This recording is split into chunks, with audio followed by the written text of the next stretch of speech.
My name's Liz Buckle. I'm aged 50. My thalidomide condition is, as you can see, short arms. I've also got incomplete shoulders, so that makes what I do have in my arms quite weak. I live on an island called Lismore on the west coast of Scotland. I haven't always lived there. I've moved around a lot, especially for my working life.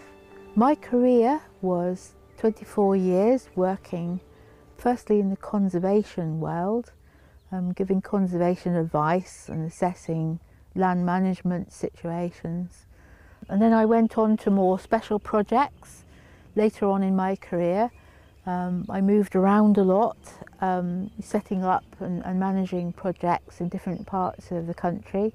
I started off in the public sector, working for a government agency. I then moved to doing more short-term projects, and they were for a variety of companies and people or partnerships. Often it was actually bringing lots of people together who wanted to work on a certain theme. So I was sort of facilitator of that.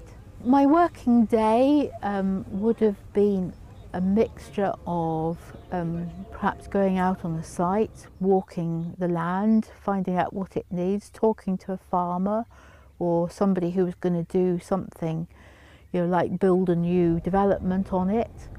I also managed a team of people. Through most of my work, I drove myself in a car, an unadapted car. Some years I did as much as 30,000 miles a year, driving to meetings and site visits and all sorts of things like that. It's actually the driving and working the computer turned out to be the major strain.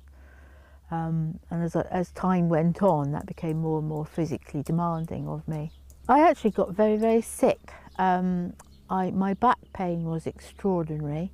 I used to sort of come home from work, come in the door, perhaps make the dinner, but then I would spend the entire evening laid flat on the floor, absolutely exhausted and absolutely aching from head to toe.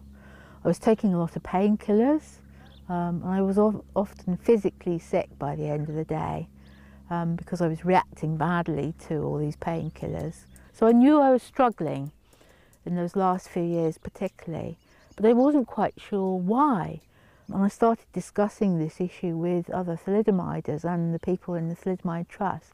But I realised I wasn't alone. I was not the only one having these problems. At first, actually, I thought it was something like multiple sclerosis. I had many of the symptoms that an MS sufferer has.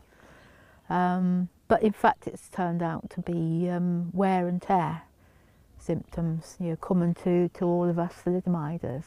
It was at the age of 44 that I decided to stop working. It was devastating at first. I was absolutely gutted. I did not want to give up my work. I love my work. I got a lot of fulfilment out of it. I had never actually envisaged giving up so early. I thought perhaps I might have to give up a bit earlier than normal people, but not that early. I was in a managerial position, so therefore I was earning quite a decent salary. And then suddenly, bang, that stopped. The retirement pension and the benefits I now get are about a third of my earned income when I was in work. There are other things that I've lost through giving up work, like work gave me a car, provided entirely for my use with all the mileage paid for. But the psychological impacts were much greater than I expected on my self-esteem. I lost a huge amount of confidence. For a couple of years, I think I could probably say that I had had a breakdown. I was really finding it difficult to feel positively about anything. I was feeling guilty for not working.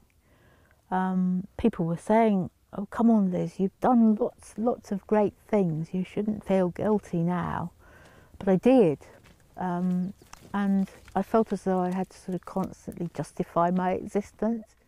Giving up work has been the first time I've had to give up. I am weak. I can't do all the things I want to do, and I do feel a sense of resentment and failure. Yeah, I find it quite tough, to be honest. I do. I don't want to be in this situation, really.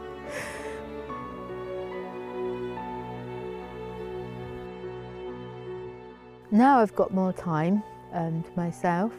I do some nice things. I've learned to do canoeing and sailing. I do a lot of arty type things. I've learned to paint. So yeah, I am enjoying my newfound freedom.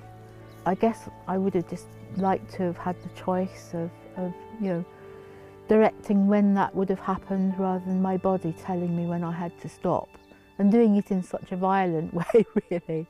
You know, it was a pretty bad breakdown, but you know, I'm making the most of it now.